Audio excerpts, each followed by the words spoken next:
Hi, Joey. Hi.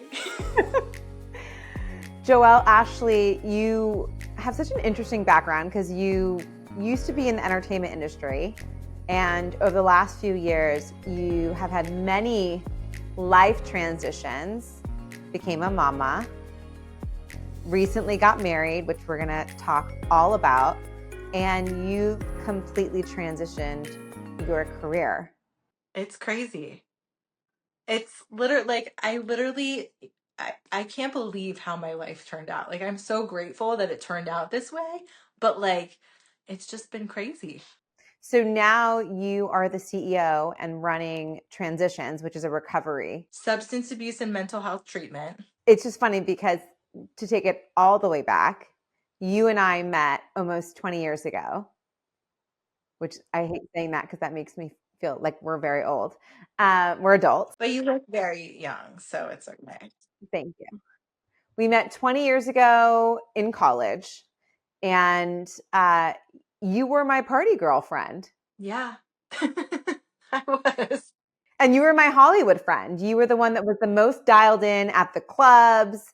Every red carpet event, you were there. You were dating some A and B and sometimes C-listers. What? I've never dated anybody before in my life. That's what I tell my husband now. I'm like, you don't have proof. You have no proof that I've ever even looked at anybody before. Just give the Loverly audience a little bit of background about you and kind of how you made this transition from entertainment to a completely different industry. So, I grew up in the entertainment industry. It's what I always wanted to do, and I still miss it. Like, don't get me wrong, I really do miss acting and music, and it was a huge part of my life, but I always found myself, in like I couldn't stay in a relationship to save my life. And I don't know if it was the industry. I'll blame the industry. It was probably me. But, like eventually, and I think, I knew I wasn't going to be there forever because I wanted a different life, like deep down. And when my dad died and nobody wanted to take over his company, I was like, I'll do it. Like, it was the last tangible thing I had of him. And so that's what I did. And, I went from being the wild party girl to being like, running a treatment center with 10 plus years sober. It's like a full circle, I guess. Remembering you in college, you were definitely the friend that would say, "Hey, spontaneously, I'm picking you up." And I'd have to pack an overnight bag, not knowing if it was going to be for like 5 hours I was 5 days. like we're going out for the night, or 5 days. You always had, the most interesting people around you, whether it was like actors or musicians. You lived that LA Hollywood life. So before we talk about the amazing partner that you found in your relationship, which your transition in business also led you to him, which yes, we'll talk about. But just curious, like what was it like being in Hollywood in the Oh 2000s? my gosh, it was the most like people are like, "Oh yeah, when I used to drink." I'm like, "No, when I used to drink, like I was, Justin Timberlake, who I thought I was going to marry, like it was different when we met. I didn't feel the spark, but it was wild. I had like I had so much fun throughout that time. Like even, doing the work, but just the parties, the red carpets, like you said, like I lived that life and it was so much fun and I don't regret it. And I wish I could And do. you dragged me along with you a few places. So I can attest to the fact that we would be at a club and Lindsay Lohan would be like, stammering out of it, or Paris Hilton would be like performing in the DJ booth, or Jessica Simpson. Like it was that time where we wore super low Frankie Oh B's, God. Juicy Couture jumpsuits. Nobody knew how to contour. We were a little too orange in the skin and a little Spray too blonde tan. in the hair. Yeah, Yes. but like stripy blonde. But it's true. You know what was so cool about when we were out? It was like when we were like when I was younger, like I liked Jessica Simpson's music. Like I thought these people were like like I'll always be like, no, like I don't, I look up to people, but like, but they were the people that I listened to. It was cool. It was a cool time.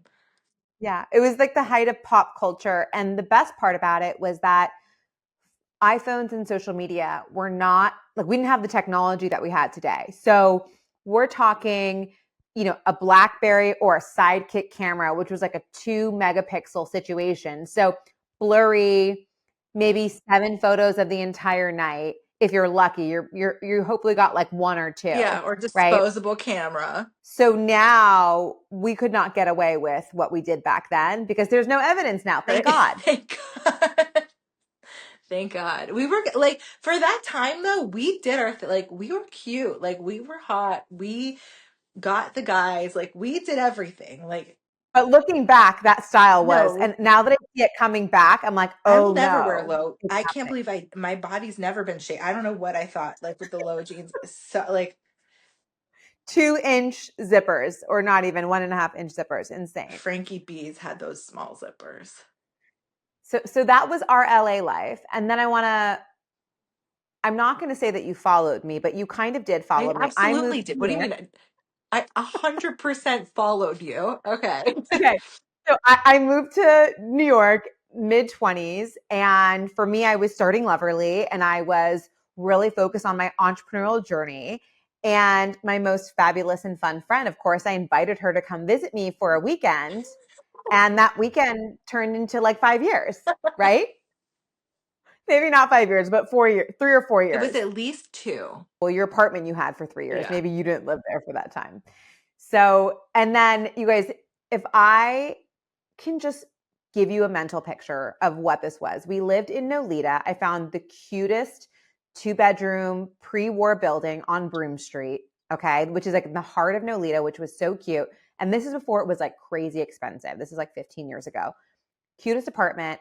Joelle comes to visit me, falls in love with it. And the apartment upstairs, Right over. two Yeah. bedroom, bigger, 2 bedroom, 2 bath, like a way better with like a balcony was available. And Joelle was like, great, I'll take it. I called my dad. I'm like, Dad, I really want to go to acting school in New York. And like, yeah, I went and I fell in love with like your life, like, and I was having so much fun with you. I didn't want to leave. I'm like, I'm just going to stay here. Yeah. So you moved to New York, you went to acting school, and you're one of my friends that no matter where you go, you're like a star where you attract powerful and interesting people because I feel like within 6 months, again, you had a new Rolodex of like A-listers, athletes that you were just like, hey, want to go to this party? And there were like supermodels and reality TV stars and rappers now in our building, this tiny little pre-war building in Nolita, all to see Miss Joelle Ashley. Yeah. Those were some of my favorite times too.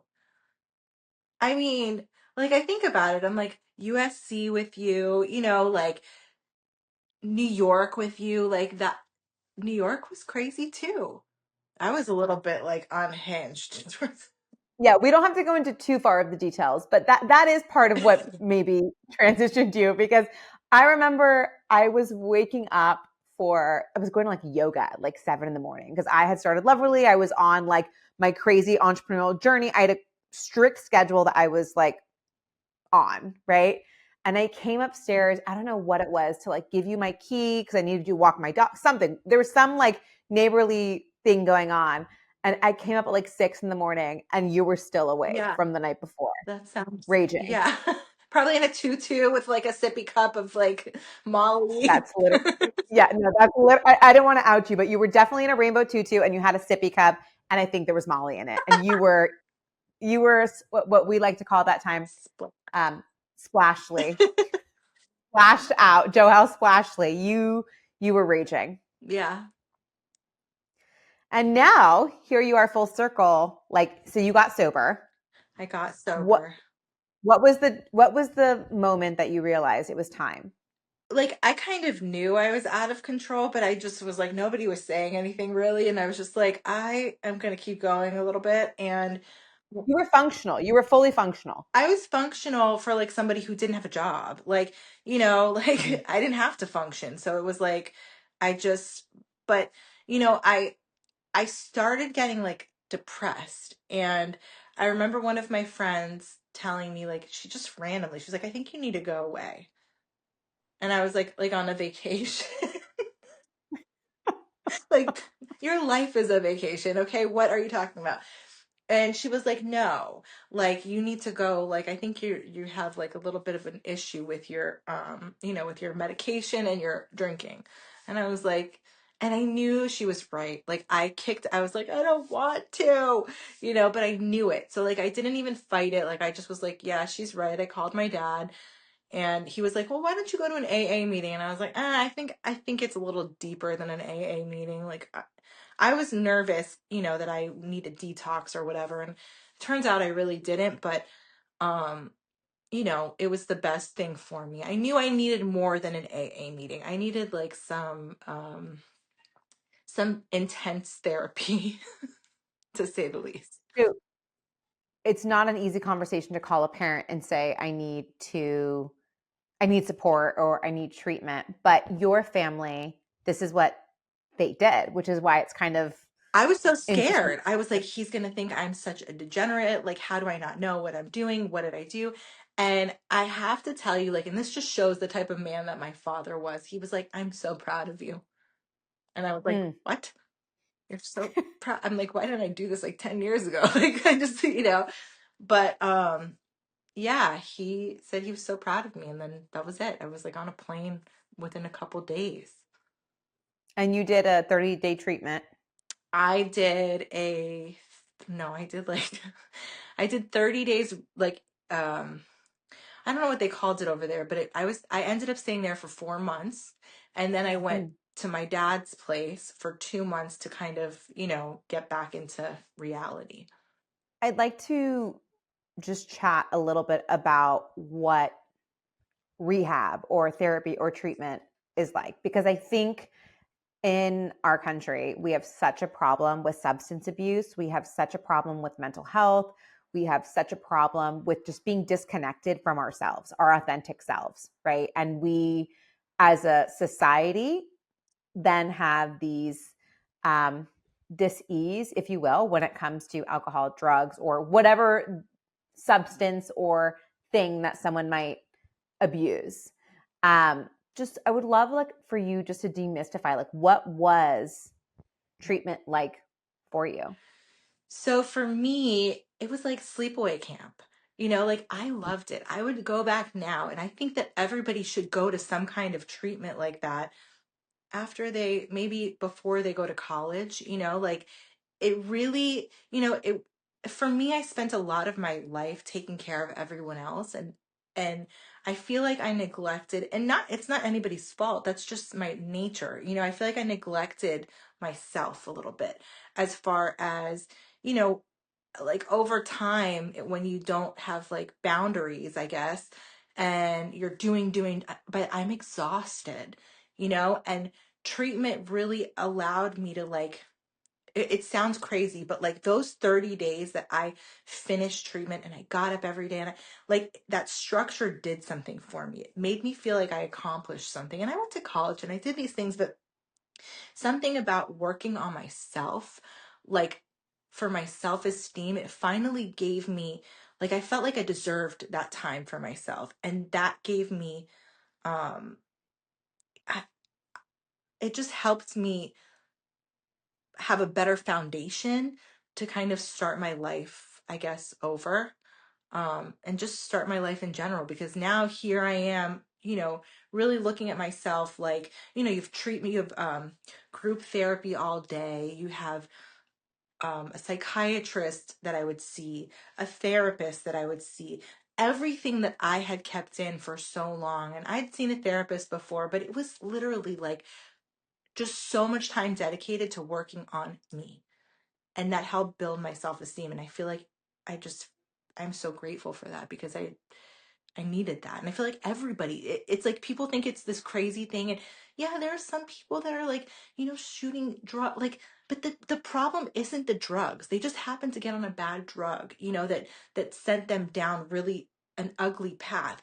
But it's not the drug, it's us. And like, we're the ones that need the love. And, it shows you that, also that you're no better or no less than somebody else, you know, who has a different kind of problem, like you said, whatever it is. Like, it's not the drug, it's not the shopping, it's you, you know? Everyone has trauma and we all experience it differently. Like you can grow up in the same household. And I mean, even in my family, between my four siblings, we all experienced or grew up in the same house, but we experience things differently. And of course, as you experience things differently, right, your reaction and the hold on, what's the word I'm trying to say? The responses that you develop, whether it's a trauma response, like that can put you on one path or another path. So I totally hear you, and I think everyone should do therapy, but this sounds like this was just a super deep, intensive work through and release whatever it is, whether it's, you know, an emotional trauma, a physical loss, right? Yeah, because really, like, and I can tell you, my like, I grew up with like, I can't tell you, like, oh, I had such a like, I really couldn't tell you. There was nothing. My growing up in my family, like, my family was amazing. You know, we all have our stuff, but like, they did a really I feel like such a phenomenal job of like loving and, you know, like, and I just feel like sometimes people, I don't know what happens. Like, I just, like you said, people just Well, you had some bad relationships. There was one in particular that I remember that wasn't great that I think, you know, could have caused some trauma. definitely, you know, as I was saying that, I'm like thinking like, yeah, you know, I guess people usually relate to like growing up in their households, and like my trauma probably happened, but like, you know, later on. Fast forwarding a little bit, now you are working, you know, you're clean and sober. You leave New York, you left me behind. You're back in South Florida and you are working in your dad's business, dad's field. How did you meet your now husband? So when I got to my dad's treatment center, it was a disaster. It was like, you know, I remember calling you for help. I was just like drowning in debt. And, you know, like while my dad was sick, people weren't paying attention to the company. So, you know, it kind of went, you know, down. And It was also just a business that was very successful in a different time, in yeah, like the 90s, 2000s, before like technology really caught up. So it was kind of like stuck in the past a little bit. totally stuck in the past. Yeah. And he wasn't changing anything. Like and his partner was the same. So, you know, I had a girlfriend of mine who I had hired, and she was like, you need to meet this guy, Mike. And I was like, okay. And she's like, but we're going to go meet him in Delray, which is like an hour from where I live. And I was like, okay. I was like, I'm like, let's go eat first. And I was planning on I was like, I'm not going all the way to Delray. Like, and so I go eat, and I'm like, yeah, I think she's like, come on, just come. I'm like, okay. Like something, I don't know what it was, because I'm not into driving that far, and I'm not in the mood. I never want to like hang out anymore. And and I was like, all right. You know, I knew for the business too. Like she made it seem like he knew everything about this treatment industry. And I was like, okay. So, and I was still trying to shake, like I had an ex-boyfriend who was like, and I was like, I'm not talking to anybody. This was like my mindset. I don't want to date anybody. Like I'm about to freeze my eggs. You know, like I'm focused on work. So and the story that he'll tell you is like totally different from mine. We get there and we're talking, and I'm just naturally, I'm like, I like to talk. So I was asking a bunch of questions, like maybe they were a little personal, but like, are you married? You know, do you have kids? Like, I just was making conversation. And then we got into like the bit, he said that he was good at firing people, which was part of the problem for me because people had been there 100 years and I couldn't, you know. And so I ordered ice cream. He ordered the same one. And I was like, and then he said, I'll fire the people for you. I said, really? He's like, yeah. So we brought, You're like, thank God. yeah. I'm like, this is great. And I'm like, what? You actually called me and asked me how to fire people. And I was like, Joelle, what have they done? What do you mean? I Yeah. was like, I can't help you fire someone. So he really stepped in. Yeah. And he was so like, you know, like I can do this. I'm like, oh, it was hot, you know, like very powerful, like very like, And he was very smart, like very nice. I liked the way he spoke about, yes, I want to get married. Yes, I would have more kids. Like he was a good guy. And when we were leaving, I'm like, well, can I have your phone number? And he's like, yeah. And he put it in. And when he left, I told my friend, I said, I said, that's the kind of guy you should marry. I get chills.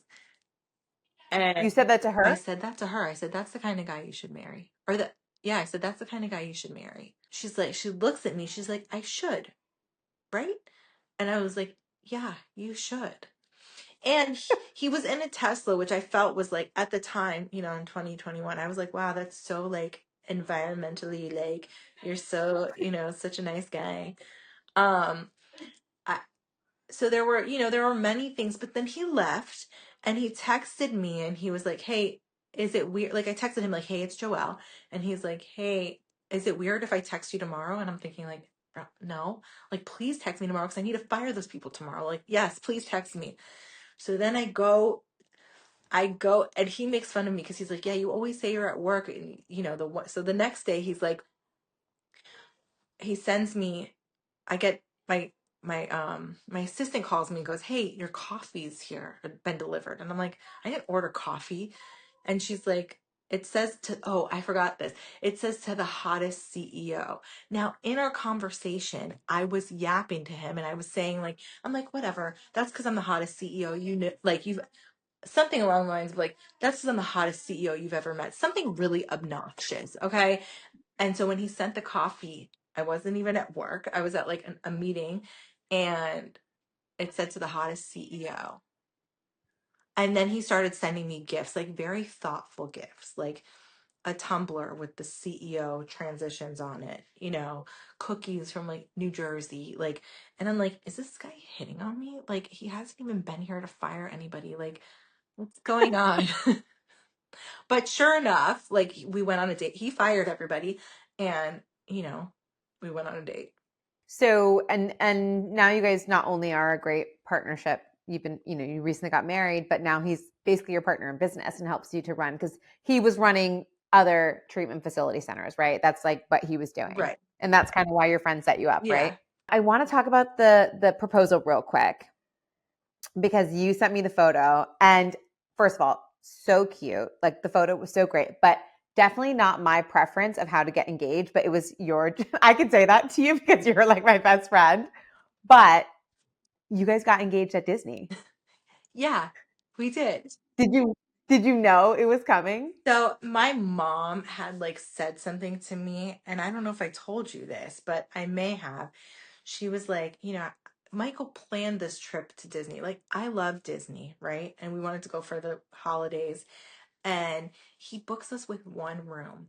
And so it's me, him, and the two kids. And Presley's like Oh yeah, we forgot to say that you ended up having a baby. having a baby. Yeah, yeah, Yeah. yeah, having a baby before you got engaged. You knew you wanted to be with him. You were on a mission and he was down to have kids with Yeah, you. I was like, it's either you or I'm getting a sperm donor. So like, what do you want to do?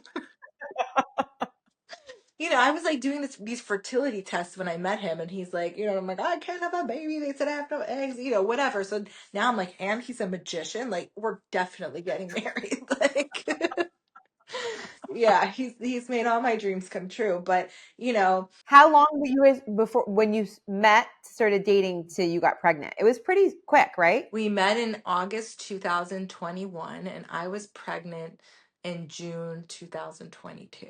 So you just knew you're like, this is my baby daddy. Listen, let me tell you something. He is the most loyal, most he's just an incredible patient. I don't even know how he like still like sometimes I'm like, do you still love me? Like, are you sure? Like today I'm like, do you feel like do you regret every day? Like Stop. jokingly, but he's the most patient. I've never met somebody so good besides like my dad probably. So fast forward to December 2023. I'm exhausted. We're going on to Disney. And I'm like, You have like a 9 month old, which is like that's a time where they're starting to like crawl, they're teething. it was So you're yeah, not sleeping. they're not sleeping on. And I'm like, Yeah. how are we sleeping in one room? I was like flipping out. I call my mom. I'm like, Mom, like, and all the hotels were sold out because it was Christmas. Yeah.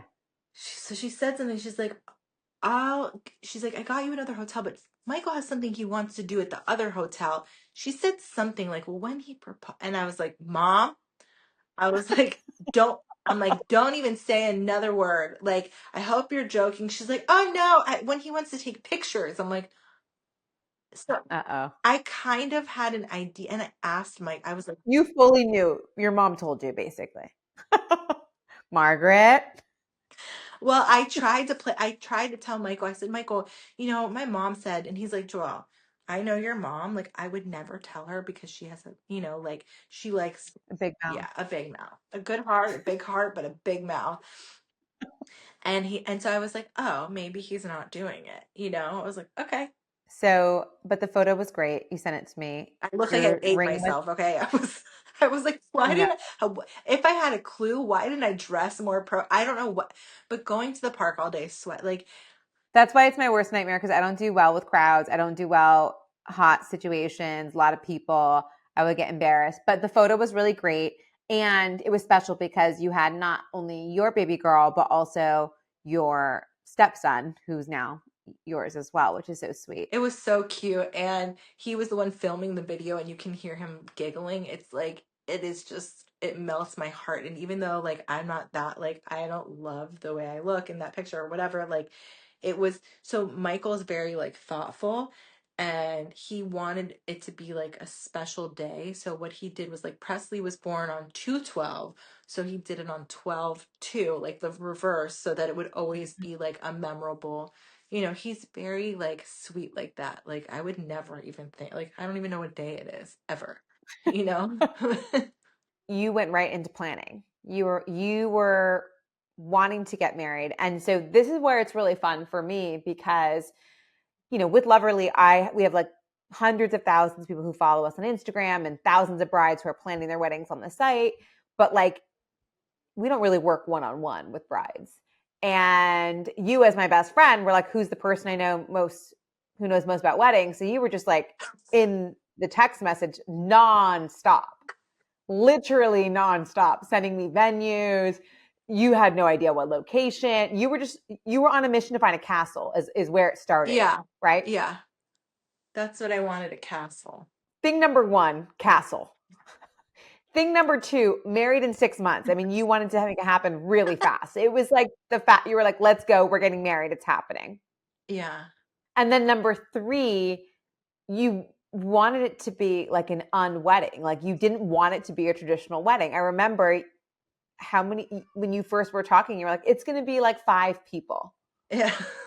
So I didn't want a wedding in the beginning because I'm so obnoxious. First of all, I'm like, my dad passed away. Like, I don't want, like, and second of all, you already had one. So, like, I don't want to do another one because you already had a wedding. It's Okay, like so so for the petty listeners, and so ridiculous. your current husband was married and divorced, and that made you not want Yeah, to because have you a already wedding did it because with you somebody. felt How like could you do it with somebody else? Like, I don't even want one anymore. Yeah, I was dead serious. I did not want a wedding. But then we got because engaged. you were going to be this because it was going to be the second wedding. Yeah, I wanted to be the Well, you are first. a nightmare. But it's true. I still am like, why? How could you ever marry anybody else? He's like, Joel, I was 19. Like, I wanted a family. He's like, and you were busy. You were off gallivanting in LA. So, like, I don't know. He's like, I was looking for you, and you seemed like, I'm sorry. Like, you didn't want anything at that time. You were wearing a tutu, drinking Molly water at 5 a.m, not ready to be married. Anyways, we've moved forward. We've moved Yeah, on. She's matured. she's matured. And I also realized that my mom, like, didn't get to see her kids get married. And I'm like, I'm so selfish. Like, just do it for her, even if it's a few people. And I do yeah. I do get the thing with when you have a very close parent pass away, it is hard to imagine wedding planning. There's a full block around it, especially like as a woman where the father walks you down the aisle. Like that's such a moment that you think your wedding. Yeah, and then I'm like And looking through all these videographers, and you see like the first look with their dad. I'm like, I can't do this. Like, I was a disaster. you settled on a micro wedding with how many people? 22.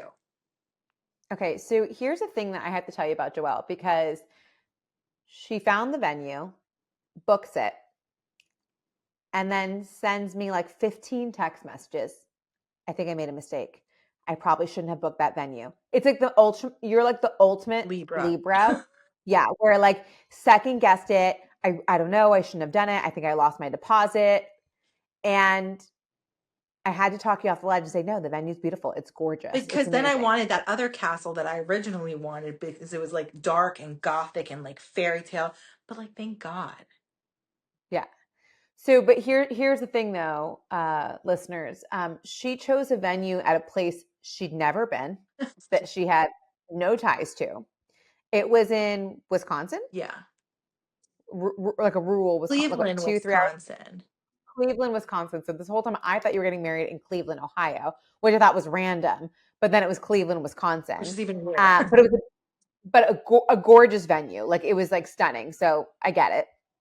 But Joelle had told me, hey, I'm having a like micro wedding. It's going to be super small. Like literally just like at the time it was going to be like 10 or 15 people. Like it was It was really supposed to be small. The like guest list. 11. Yeah. It was supposed to be 10 to 15. Yeah, you're right. And then it ended up being like 22. And you were texting me nonstop about things. And I said, Joelle, you need to hire a planner. Like you need to just bite the bullet and hire a planner. As much as I'd love to be in these text DMs, like nonstop communication, it's time to get a planner. Yeah. And now that you've had the wedding and you look back, are you like, thank God I got a planner? I don't even know what I was thinking not having like, I guess I had no idea how much they cost. I just didn't know anything. And I didn't know, I literally didn't know anything, but I'm so glad that I got the planner. Like, that was a huge, because I'm really unorganized and I'm very like indecisive and I don't, and I'm also like slightly lazy. So I didn't want to do a lot of the things that they did. And Mm-hmm. I would literally just be like, can you fill that out? Yeah.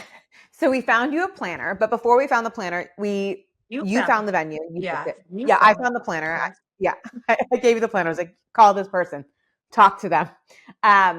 We got you a planner, but before that, we booked your photographer. So you booked the venue, then you booked the photographer, and that was another situation. I mean, there were probably hundreds of DMs between the two of us and text messages. Um, but you ended up booking Emily Prada, who is one of my personal faves, which is why I was like, trust, just do it. I am getting chills. Yeah. Yeah. I went to my husband and I'm like, hey, like and he's like, what? That's so expensive. Like we can't find anybody in Wisconsin. I was like, there are no photographers in Wisconsin. Well, so here's the thing that also you probably didn't realize, that when you're hiring a wedding photographer, you're hiring like an artist. You're hiring someone who specializes in a specific type of imagery and Yeah. a whole day. Yeah. It's an investment. Yeah. And they all cost the same. Like it's not like the ones in Wisconsin were just as much as the one in Florida. Like it didn't make a Mm-hmm. difference, really. Because Yeah. after that I'm like, okay, now I see what he's very much like I have to do the research and like show him that I tried, like Mm-hmm. by that time I was already like, now he knows who I am. Like I was very clear from the beginning, hey, I don't want to work. Hey, I like to spend a lot of money. Like, like there was no, but it's But gotten, you do work, girl. no, eventually though, I meant like, I set it up from the beginning. Like these are my goals. But, Yeah. as I was getting closer, I want to be fully dependent. yeah, exactly. And I'm like, but now I feel a little more comfortable using his credit. Before I was a little bit like, I'll just use my credit card. No.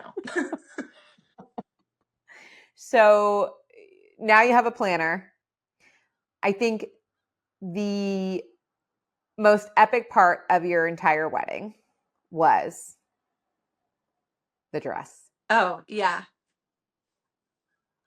Do you want to talk about the dress?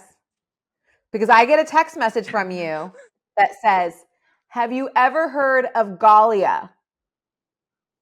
And were you like, Is that a good brand? And I was like, Galia Laha? Yeah, I have. And it is the best brand. Of course, that's the one bridal designer that you stumbled upon that you decided was going to be your it was the dress first design. when I was like, there are a couple Instagram accounts that I follow, but I was like, wedding, I don't know. Oh, somebody had told me, my makeup artist said that they had just done a bride and they had a dress from Gali La Havre. And I was like, let me go look. And I looked and I was like, oh, they have a flagship in Miami. Like, I'm just gonna go. Like, I thought this dress thing was gonna be, a couple months of looking. Mm-hmm. But I went there and I fell in love. I met this woman, Sandy, who I absolutely, just from the second I met her, we became like we're still like this. And I told her, I showed her a picture of like some of the, the inspiration I had. And she was like, why don't you try? So my mom picked a couple dresses. Jeff picked a dress. Like, and I put that dress on first, the one that she brought out. And I was like, this is the dress. But First dress. the first dress I tried on. Oh my God. It was so epic. It was so gorgeous. And the way it was styled at the venue, it was like perfect for the venue. It was, I mean, I like can't get over it. I can't get over the dress. And then I tried on a couple of other dresses just to be, because I feel like, and I knew I shouldn't have because then I get confused for 5 minutes, but I was like, no, that's the dress that I want. And you had some other things part of your wedding, which I feel like made it very fashion forward. You had all your guests wearing black. That was your idea. I blacked out. I didn't remember that idea. I gave you that idea? Yes, you said you should have all Oh, of your guests wear black. And I was like, that is such a good idea. Yeah. oh I wasn't going to take credit for that. I didn't realize. But yes, love guests wearing all one color. It Okay, was so love that. good. And then two, you had a runway or a like walkway of just like never ending candles. It felt like so My dress caught on dreamy. fire. Did you know that? Yeah. I was like, oh gosh, like this is just what like he knows. I'm catching on fire. Like my dress caught on Is the fire. dress ruined or no, they fixed it? So I also became good friends with the seamstress, and it was like she just cut like it had a little hole in the bottom, and she just cut it. So I didn't make it to the wedding, and we're going to talk about this for a second because we worked through this. We worked through this. But Joelle, earlier in the podcast, you heard her say that she's not the most organized of people. So this entire time while she's planning, I'm thinking you're having like 10 to 15 people. It's literally immediate family and Michael's family. And like, that's it. Like, good. But then Joelle's beautiful invitation arrives to my house Like two and a half weeks before the August wedding. 14th. 2.5 weeks before the wedding. And I got it and I was like, oh my God, this is so cute. But I was so confused because I knew the guest count was so small. And I thought you were just like being nice, sending me an invitation since I had helped you with some of the plans. Even though you are like one of my best friends, I was totally in my mind cool with you having your wedding, your own. It was like to me an elopement, right? Yeah. No. And I was like so offended because I'm like, she didn't even RSVP and tell me I'm not coming. And I'm like, because like, Well, because I texted you and I was like, hey, you're like, did you get my invitation? I was like, to the wedding? And you're like, yeah. I'm like, no, I didn't even know I was invited. So I got back and it was 2 weeks for the wedding. Meanwhile, I have a 9-month-old baby yeah. that I can't be completely on the boob. And it was not the easiest of locations to get to. So No, it was like if I'd have known how disastrous like the plane ride would be for everybody, like I don't know if I would have like done something different. And like listen, I should have invited like four more people. I was getting texts from friends being like, were you invited? And I just said no. Yeah, well, Because I kind of wasn't invited to the very end, even though I was on the original guest list. Why did you not send out the invitations till like 2 weeks before? I don't know. Did you just think that everyone that you were inviting like just knew? You had like told them. Like the invitations were more for decoration. Like, Yeah. you know, I That, feel like I okay. oh, I knew you were going to say that because that's basically what they were. I knew that because they were so beautiful. I knew that you were thinking that the invitation was a decoration and didn't really have any like actual significance of like telling people when it is, where to stay, how to get no, there. I think three people RSVP'd. And I'm like, okay, like, and you know, it's like, do you want chicken or veal? Like, why did I even send this invitation? But like, the truth that like, I must have waited. I'm sure that they probably were sending me stuff, and then I was probably like scared to tell Michael how much the invitation cost, you know, and But in the end, it ended up being the most like gorgeous, stunning, just, and it was like understated too. It was not like over the top. It was just so beautiful. And I'm just wondering now, looking back, what are some of the things that you wish you knew when you started planning? Rapid fire, give me a list. I wish I knew when I was planning. Like something that was really important to me that I feel like we didn't end up doing is like, and Presley, my daughter had RSV. Like it was a disaster. She was really sick. So like she couldn't really be a part of the activities, but like when we left the altar, like I would have, and I don't know if this is the kind of question you're asking, but like I would have liked to have been holding my daughter, you know, like because my son was with me, and like I would have liked for us all to walk away as a family, you know, like that was like the one thing that like stood out to me that I wish I would have done differently, or that I wish I would have known before, you know. um I'm trying, you're like rapid step, I'm like I don't know things about Well, one, hire a wedding planner. hire a wedding planner. Like I should have done that way before. Yeah. um yeah, hire a wedding planner. That's the number one. That's probably the most important thing.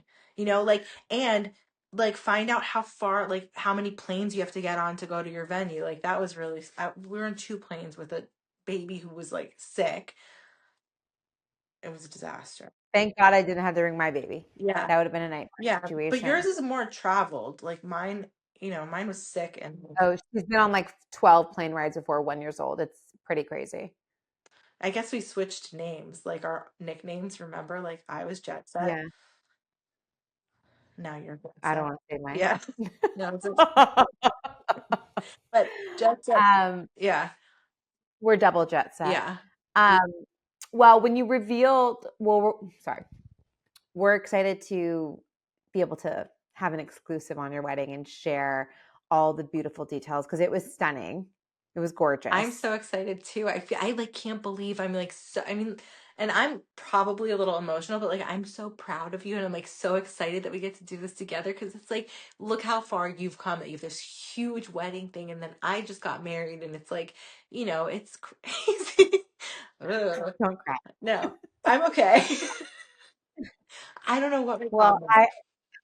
I love you so much, and I'm sorry I I couldn't love be you so there, but much it too. looked like the perfect day. And yeah, I'm so proud of you and congratulations. Thank you. I'm so proud of you too. This has been the Loverly Wedding Podcast. We are hosted by Kelly Khalil, produced by Natasha Barkman, Shaylin Carroll, Kayla Fitzgerald, and Jennifer Alvarado. Watch the podcast on YouTube by subscribing to our channel, and you can follow and listen to us on Spotify, iTunes, and every major RSS feed.